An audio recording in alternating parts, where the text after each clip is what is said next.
Good morning everyone.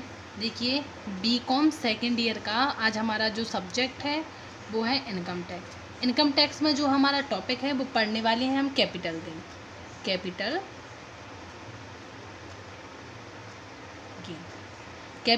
Gain को हम क्या कहते हैं? पूंजी लाभ। कैपिटल गेन को क्या कहते हैं हम? पूंजी लाभ। तो सबसे पहले अपन ये देखते हैं कि पूंजी लाभ होता क्या है। किसी भी पूंजी संपत्ति के ट्रांसफ़र के कारण जो भी लाभ प्राप्त होता है वह हमारा पूंजी लाभ होता है। तो किसी भी पूंजी संपत्ति, जैसे हमारी पूंजी संपत्ति कौन कौन सी कहलाएंगी? भूमि है। कौन कौन सी कहलाएंगी? यहाँ लिखते हैं अपन, भूमि, भवन, मशीन, ज्वेलरी, ये संपत्तियाँ क्या कहलाएंगी? हमारी पूंजी संपत्ति। अब इनसे या तो किसी सेवा के द्वारा या तो किसी को उपयोग करने के द्वारा जो हमें लाभ प्राप्त होगा वह भी हमारा पूंजी लाभ होगा, और या इनको बेचने के बाद जो प्राप्त राशि होगी वो भी हमारी क्या होगी? पूंजी लाभ होगी। या देखो क्या होगा? स्थायी संपत्ति, जी हमारी क्या होती है? स्थायी संपत्ति। इसको बेचने के बाद जो आय, जो लाभ हमें प्राप्त होता है वह हमारा पूंजी लाभ होता है। उसको हम क्या कहते हैं? पूंजी लाभ। इसके बाद इसके तत्व पढ़ते हैं हम। इसके बाद क्या पढ़ेंगे हम? इसके तत्व। तो इसके तत्व में जो सबसे पहला है वो है हमारा पूंजी संपत्ति। पूंजी संपत्ति। पूंजी संपत्ति क्या होती है?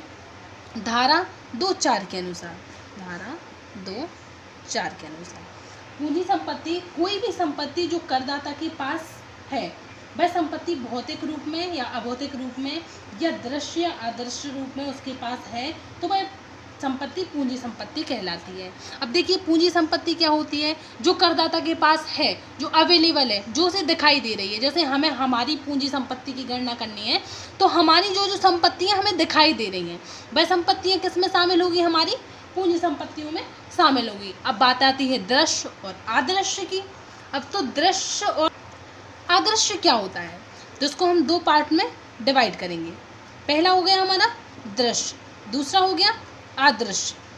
देखिए, दृश्य क्या होता है? जो वस्तुएं, जो चीज़ें हमें दिखाई देती हैं वह किस चीज़ में आती हैं? दृश्य में। जैसे वस्तुएं हैं, वस्तु अगर हमें दिखाई दे रही है, नज़र आ रही है तो वह वस्तु हमारे दृश्य में आएगी। और अगर वो हमें दिखाई नहीं दे रही है, कोई सेवा के रूप में प्रदान हो रही है या कोई अकाउंट्स में आ रही है, तो वो चीज़ें होती हैं हमारी अदृश्य। अब देखो, जो चीज़ें हमें दिखाई देती हैं वो कौन सी होती है? दृश्य। और जो हमें दिखाई नहीं देती हैं वो हमारी कौन सी होती हैं? अदृश्य। देखो, दृश्य में कौन कौन सी आती हैं? भूमि, भवन, मशीन, प्लाट आदि। और अदृश्य में कौन कौन सी आती हैं? जो हमें दिखाई नहीं देती हैं, जैसे सैलरी हो गई और कुछ सेवाएं हो गई, तो वो आती हैं। एग्जाम्पल देखो, इसमें दो होते हैं, भूमि, भवन, मशीनरी, प्लांट। और दृश्य, अदृश्य, मौलिक और अमौलिक। ये चीज़ें कहाँ आती हैं? अपनी पूंजी संपत्ति में शामिल होती हैं। अब अपवाद मतलब कुछ ऐसी चीज़ें होती हैं जो कैपिटल गेन में, कैपिटल एसेट में हम शामिल नहीं करते या कैपिटल गेन में शामिल नहीं किया जाता है। जैसे व्यापारिक स्कंद, ऐसा माल जो नहीं बिका हो। तो देखो, किसे शामिल नहीं किया जाता? शामिल नहीं किया जाता। तो सबसे पहले आती है अपना व्यापारिक स्कंद।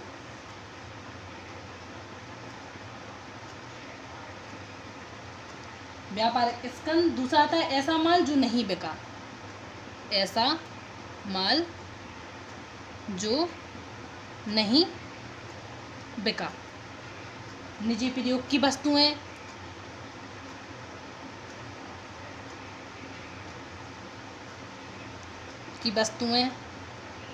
निजी प्रयोग की वस्तुएं मतलब कूलर, पंखा, टीवी, फ्रिज, कूलर आदि।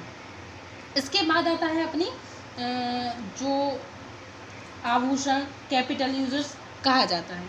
इसके बाद जो अपना दूसरा है वो आता है पूंजी संपत्ति का हस्तांतरण। पूंजी संपत्ति का हस्तांतरण क्या होता है? जो कुछ ऐसी पूंजी संपत्तियां होती हैं जिनका हस्तांतरण किया जाता है। इसके बाद अपन पढ़ते हैं, इसके बाद अपन पढ़ेंगे पूंजी संपत्ति के प्रकार। तो देखो कौन कौन सी संपत्तियाँ पूंजी संपत्ति में नहीं आ रही थी। व्यापारिक स्कंद, ऐसा माल जो नहीं बिका हो। दूसरा निजी प्रयोग की वस्तुएं, और दूसरा निजी प्रयोग की वस्तुएं जैसे फ्रिज, कूलर, टीवी आदि। अब इसके बाद जो तीसरा हमारा है वो क्या है, पुनरावृत्ति, जैसे कलाकृतियाँ, मूर्तियाँ वगैरह जो भी लोग बनाते हैं वो क्या होती हैं, अपनी पूंजी संपत्ति में शामिल नहीं होती हैं। अब चौथा जो अपना है इसको छोड़ते हैं। चौथा है अपना भारत में स्थित कृषि भूमि, नगर पालिका क्षेत्र से 8 किलोमीटर की परिधि से बाहर हो, वो हमारी पूंजी संपत्ति में नहीं आती है। स्वर्ण जमा बॉन्ड क्या होता है, कैपिटल यूज में नहीं आते हैं। स्वर्ण जमा बॉन्ड जो कैपिटल यूजर में नहीं आते हैं। पूंजी संपत्ति के जो प्रकार हैं, अब यहाँ पढ़ेंगे अपन पूंजी संपत्ति के प्रकार।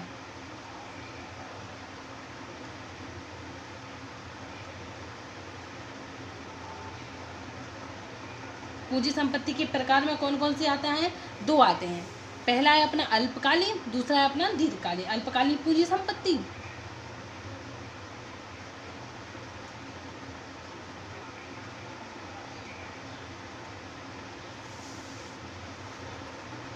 दीर्घकालीन पूंजी संपत्ति।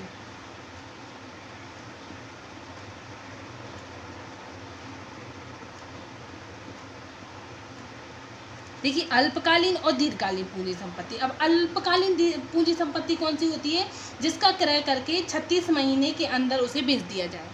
मतलब क्रय कर ली हमने, किसी स्थायी संपत्ति को हमने क्रय कर लिया, उसके 36 महीने के अंदर ही अंदर हमने उसे बेच दिया, तो वह किस में शामिल होगी, अपनी अल्पकालीन पूंजी संपत्ति। मतलब अपनी पूंजी संपत्ति तो थी लेकिन उसको 36 महीने के अंदर ही हमने बेच दिया, अर्थात हस्तांतरण कर दिया।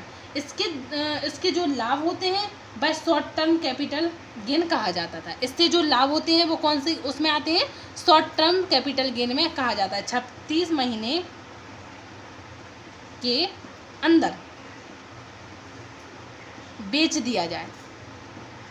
अब जो इससे लाभ होते हैं वो लाभ कहाँ आते हैं, शॉर्ट टर्म कैपिटल में आते हैं। जो दीर्घकालीन होते हैं वो क्या होता है, 36 महीने के बाद, किसी वस्तु को 36 महीने के बाद बेचा जाए तो वो दीर्घकालीन कैपिटल गेन में आ जाता था और लॉन्ग टर्म कैपिटल गेन में शामिल किया जाता है। 36 महीने के बाद,